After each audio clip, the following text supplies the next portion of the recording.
A tela do celular é um buraco negro, um vácuo gelado que suga toda a sua esperança. Você olha para ela esperando um sinal de vida, uma única notificação que prove que você existe no universo dela. Mas nada acontece. O silêncio dela é um grito que ecoa em sua mente, mais alto que qualquer palavra. E nesse silêncio, você começa a se desintegrar.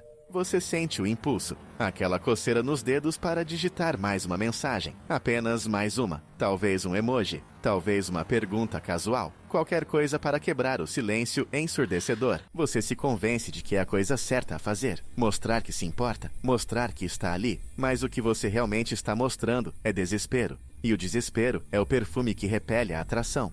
Cada mensagem não respondida é um prego em seu caixão de autoestima. Cada verificação do visto por último é uma pá de terra em sua dignidade. Você está implorando por atenção. E ao fazer isso, você entrega a ela a chave da sua paz interior, a escritura da sua sanidade. E isso não é um acidente. Não é ela sendo ocupada. É psicologia. É um teste de poder subconsciente e você está falhando miseravelmente. O ego dela, como qualquer ego, se alimenta de validação. E você está servindo um banquete. Quanto mais você oferece, mais fome ela sente e menos valor tem cada porção que você dá. É a lei da escassez. O que é abundante é barato. O que é raro é precioso. Ao se tornar onipresente, você se torna descartável. Mas e se você parasse? E se, em vez de preencher o silêncio dela com seu desespero, você o preenchesse com o seu próprio silêncio? Um silêncio diferente. Um silêncio pesado. Um silêncio com propósito. Este é o protocolo de silêncio. Não é um jogo de quem se importa menos. Não é ignorar por pirraça.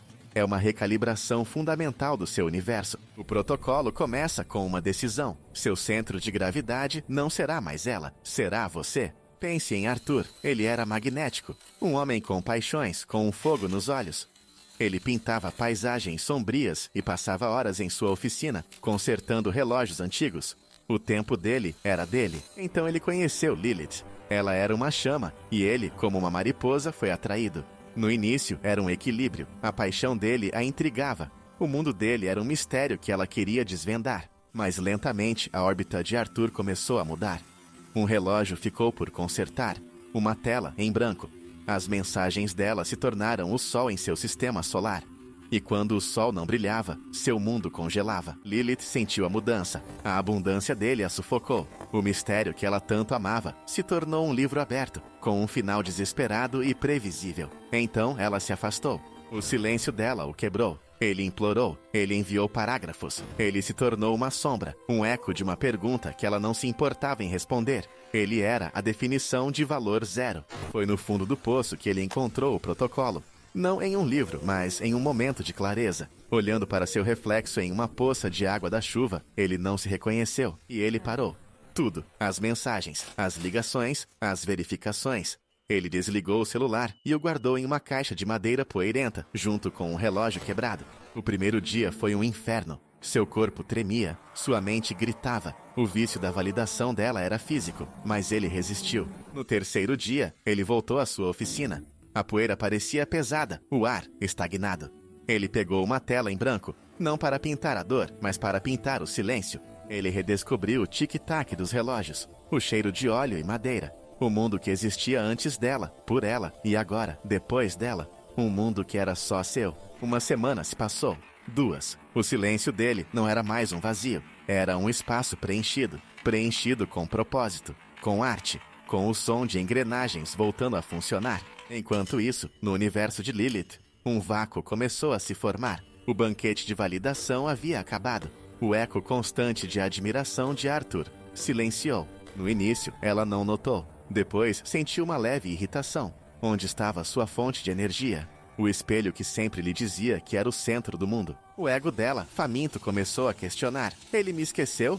Ele encontrou outra pessoa? A certeza de seu poder sobre ele começou a rachar. O silêncio dele era um espelho, mas, em vez de refletir a adoração dela, agora refletia as inseguranças dela. A ausência dele se tornou uma presença poderosa. E então, aconteceu uma notificação. Mas desta vez era na caixa de madeira de Arthur. Era ela. Uma mensagem simples. Oi, sumido. Arthur ouviu o som, abriu a caixa.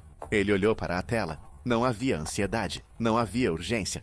Apenas uma calma e distante curiosidade. O ego dela estava desmontado, não por vingança, não por ódio, mas pela redescoberta do valor próprio dele. A ausência de necessidade dele se tornou a coisa mais atraente do mundo. A verdade é esta: você não pode fazer alguém valorizá-lo, mas pode criar as condições em que eles são forçados a confrontar o seu próprio valor, ou a falta dele, na sua ausência.